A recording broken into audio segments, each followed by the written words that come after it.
All the way back in October 2021, Mark Zuckerberg announced he was changing the name of Facebook to Meta. This was a move to rebrand the company's plan to develop a virtual world. And why not? After all, many people believed or still believe the Metaverse is the next iteration of the internet and its next chapter.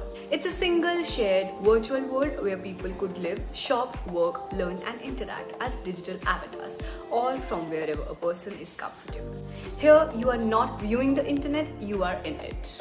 Some experiences in the Metaverse are about replicating the real world, like digitally being in a workplace or a classroom. Whereas other experiences are about interacting in fantasy worlds. You could either buy up real estate and even enjoy performances by singers. Zuck sees the Metaverse as a creative economy where all the users can build together, express themselves and experience the world with greater richness.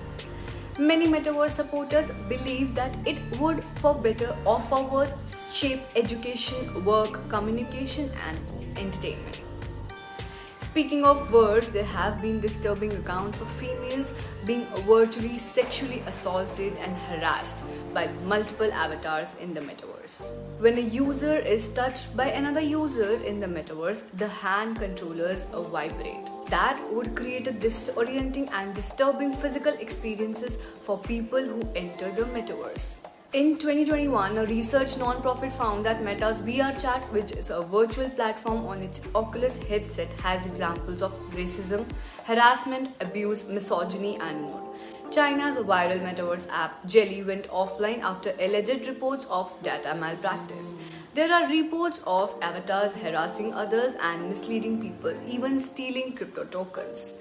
So, one has to ask some broader questions. Can there be safety in the Metaverse?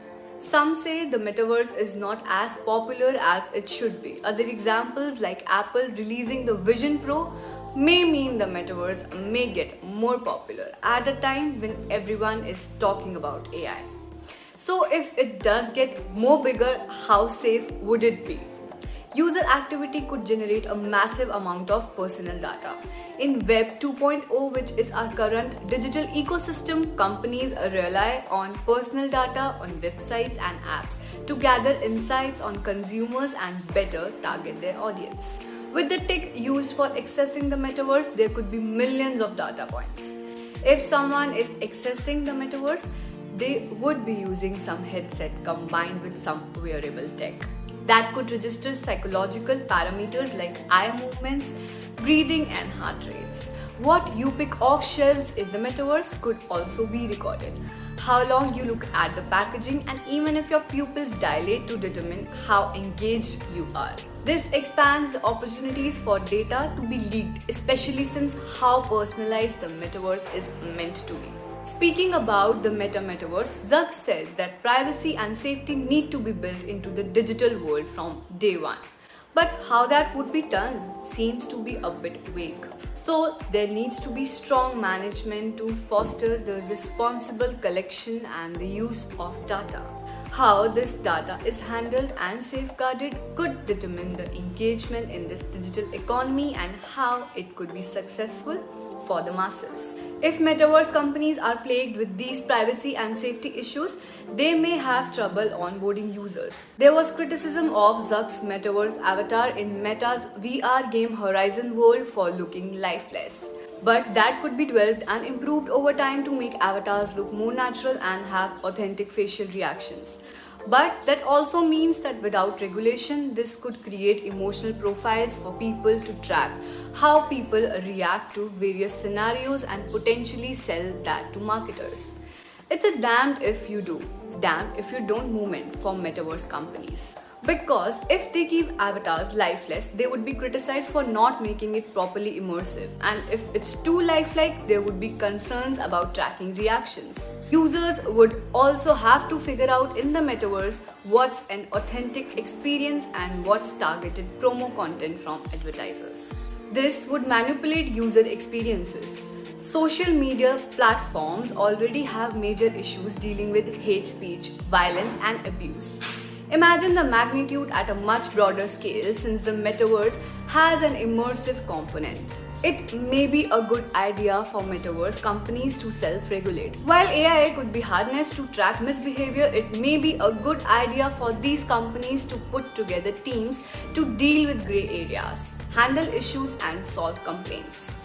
Regulation-wise, it may be good for policymakers to hold metaverse companies accountable when standards aren't met.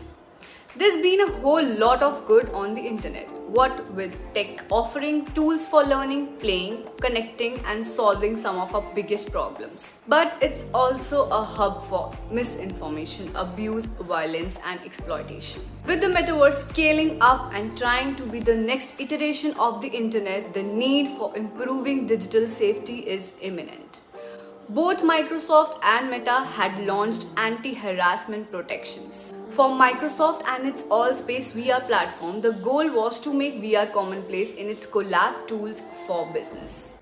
Microsoft is closing down its social hubs, which are public places where anyone can join, and it's implementing other safety measures, but all of that didn't work out for Microsoft, which shut down all-space VR, so their metaverse ambition may have become AI ambitions. In the case of Meta and its Horizon Worlds and Horizon Venues VR, there would be 4-foot personal boundaries that would make the hands of avatars disappear if they got too close to one another. China set up a Metaverse Industry Committee in February 2022 to regulate and develop standards and tech around the Metaverse. To be fair to the concept of the Metaverse, a few bad apples should not ruin the basket. The correct measures need to be put into place to address emerging concerns. We can't let history repeat itself. In the past, when it comes to promising tech, we haven't always prepared for downsides until a problem is too big to contain or ignore. If the metaverse is inevitable, it's everyone's moral obligation to make sure it's safe and protected for anyone who dares to immerse in it. So do you think the metaverse will become a big deal? And if it does, would you trust it to immerse yourself in it?